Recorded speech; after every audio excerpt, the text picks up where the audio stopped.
मोहन के कृष्ण पथ की बात कर लेते हैं।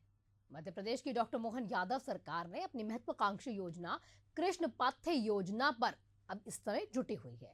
इसी कड़ी में राज्य के मुख्यमंत्री राइज स्कूल्स के डिजाइन में भी अब भगवान श्री कृष्ण की छवि शामिल करने की निर्णय ले चुकी है। अब आपको बता दूं कि हुआ क्या है। कैबिनेट ने यह निर्णय लिया कि प्रदेश के मुख्यमंत्री राइज स्कूल अब सांदीपनी के नाम से जाने जाएंगे। कैबिनेट की बैठक में लोक परिवहन नीति के साथ कई अहम प्रस्तावों पर मुहर लगा दी गई है। एक और जानकारी ये भी आपको दे दूं कि कृष्ण पाथ्य योजना में भगवान कृष्ण के उन जो स्थान है उनको संवारा जाएगा जहां पर उनके चरण पड़े हुए थे।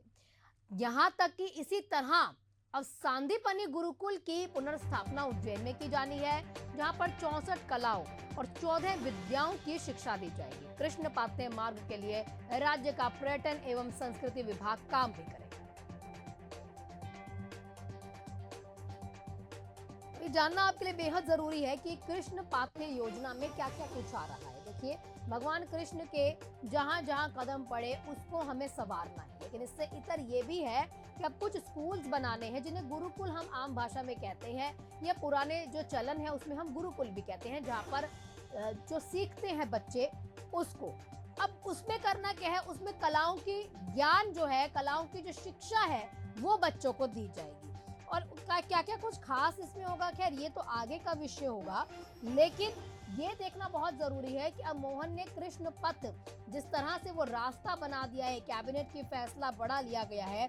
गुरुकुल की विशेषता आप जानते हैं क्या होती है। गुरु शिष्य की परंपरा होती है। गुरु के मार्गदर्शन पर जो यहाँ पर चला करते थे, विद्यार्थी आश्रम में रहकर अध्ययन किया करते थे, उसके साथ समग्र विकास होता है। गुरु दक्षिणा प्रथा या फिर पुरानी जो चीजें जिस तरह से चलती है, प्राकृतिक परिवेश, स्वावलंबन बनाया जाता है, विद्यार्थियों को आत्मनिर्भर बनाने की यहाँ शिक्षा दी जाती है। और उसी तरह से अब हम इस रास्ते पर चलेंगे। 64 कलाओं से निखारा जाएगा बच्चों को।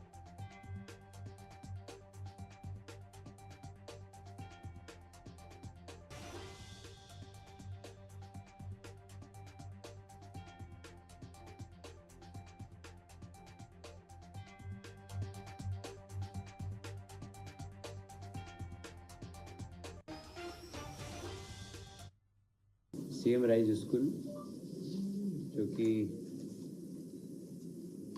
हर जिले के अंदर है, उसका नाम परिवर्तित किया गया है और जहां भगवान कृष्ण ने शिक्षा प्राप्त की थी, संदीपायन स्कूल, संदीपायन विद्यालय, उसका नाम होगा।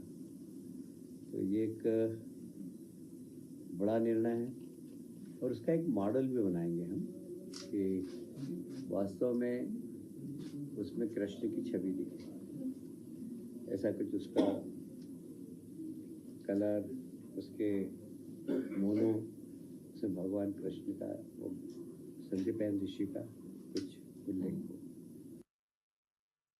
हमारे साथ बीजेपी प्रवक्ता सत्येंद्र जैन जी जुड़ चुके हैं। सत्येंद्र जी, ये जो योजना है जिसमें 3200 से ज्यादा मंदिरों का रखरखाव होना है, अब इसमें सांदीपनी गुरुकुल भी इसमें बनाए जाएंगे, क्या इसका मोटिव है और कैसे यहाँ पर जो जनता है उनको जोड़ा जाएगा, उनको समझाया जाएगा कि ये गुरुकुल कितने अहम है उन बच्चों के लिए?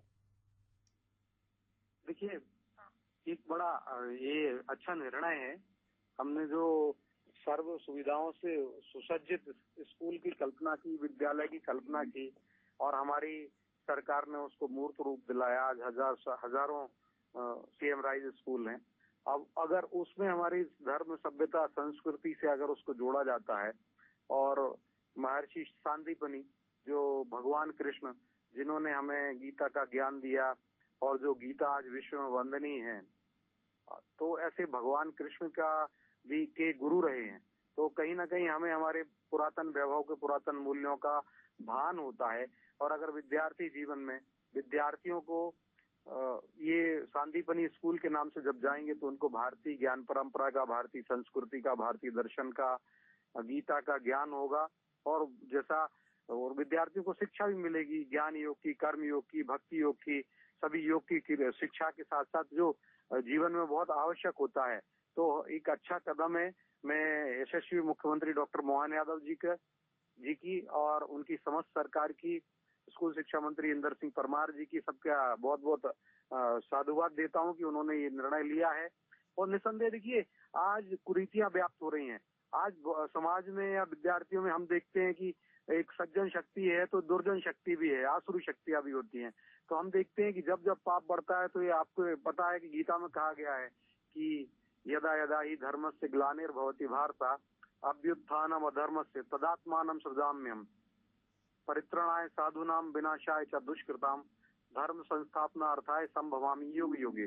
तो हर विद्यार्थी को जब इस प्रकार की शिक्षा मिलेगी कि भगवान कृष्ण का जन्म कब होता है, कब अवतार लेते हैं, तो आज भी इस देश के अंदर बहुत सारी बुराइयां हैं, उन बुराइयों को दूर करना है, उन पर विजय प्राप्त करना है।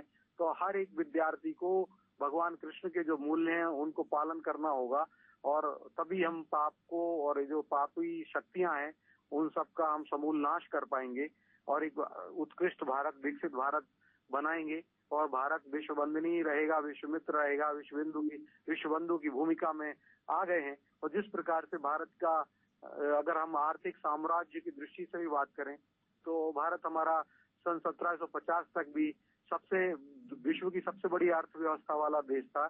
और हम चाहते हैं कि भारत का योगदान जो वर्तमान में विश्व की जीडीपी में भारत का योगदान लगभग 16% के आसपास हो गया है, यह और बढ़ते हुए 40% हो जाए। तो निसंदेह अगर हम अपने विद्यार्थियों को देखिए, विद्यार्थी काल में जब जीवन में जो सीखते हैं और अगर वो हमारे नूतन के साथ पुरातन को भी सीखेंगे, सनातन को भी सीखेंगे, और हमारा जो भारतीय चिंतन है, ज्ञान है, दर्शन है, तो हमारे जो भारतीय ज्ञान की परंपराओं ने ही विश्व को गढ़ना सिखाई है। अनेक ऐसे जो महर्षि सुश्रुत हुए हैं, सुश्रुत जी की सर्जरी को सभी जगह यूज किया जाता है। और कहीं ना कहीं इससे हमारे जो हिंदू राष्ट्र है, साथ में सनातनी है, उनको समझ आएगी सनातन क्या है, कैसे रखरखाव करना है, कैसे आगे बढ़ाना है और भारत की आइडियोलॉजी क्या है। बिल्कुल सत्येंद्र जी बने रहिएगा हमारे साथ। कांग्रेस प्रवक्ता भी हमारे साथ जुड़ चुके हैं, सयार खान जी। सर, आपसे समझना चाहेंगे, लगातार आप यह आरोप लगाती है पार्टी कि जब गुरुकुल खोल रहे हैं तो कितने मंत्री, विधायक या फिर पार्टी के लोगों के बच्चे उसमें जाएंगे सीख लेने के? आपको ऐसा क्यों लगता है कि नहीं जाएंगे? देखिए, जो देखने में आ रहा है, भाजपा के लोग भारत के वो नौजवानों के भविष्य के साथ जो खिलवाड़ कर रहे हैं, अपने बच्चों को तो वो क्रिश्चियन मिशनरी और कैम्ब्रिज और हार्वर्ड और यहाँ पर पढ़ा रहे हैं, और बाकी हिंदुस्तान के वो युवा बेरोजगार जिनको रोजगार नहीं दे पा रहे हैं, उनके हाथ में इन्होंने एक झंडा थमा दिया है कि राष्ट्र निर्माण। अरे, राष्ट्र निर्माण सरकारें करने में अपनी कार्य योजना अगर सफलता के साथ बनाएंगी तो निश्चित ही भारत के उन युवाओं का भविष्य भी सुरक्षित होगा, और भारत कल भी विश्व में अपने सर्वोत्तम पे था, आज भी है और आने वाले सदियों तक रहेगा, ऐसी हमारी कामना है।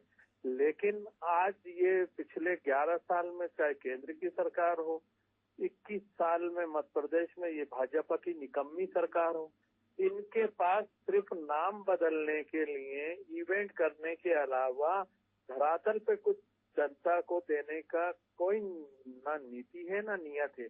आज शेयर बाजार हर हफ्ते 2 लाख करोड़ के अंदर जा रहा है। देश की जो जीडीपी है वो जो अनुमानित होती है उसको हर 3 महीने में ये लोग फिर से रिवाइव करते हैं, तो कम होती जा रही है। तो आपका सवाल, कांग्रेस का सवाल यह है कि कौन से मंत्री विधायक तो नहीं जाएंगे, मतलब उनके बच्चे नहीं जाएंगे, वो तो अच्छे स्कूलों में पढ़ते हैं, विदेशों में पढ़ते हैं। गुरुकुल में सिर्फ हमारी जो आम, जो छोटे तबके के लोग, जनता है, उन्हीं को कहीं ना कहीं यहाँ पर घसीटा जाएगा, उनके साथ गलत हो रहा है, आप ऐसा कहना चाहते हैं?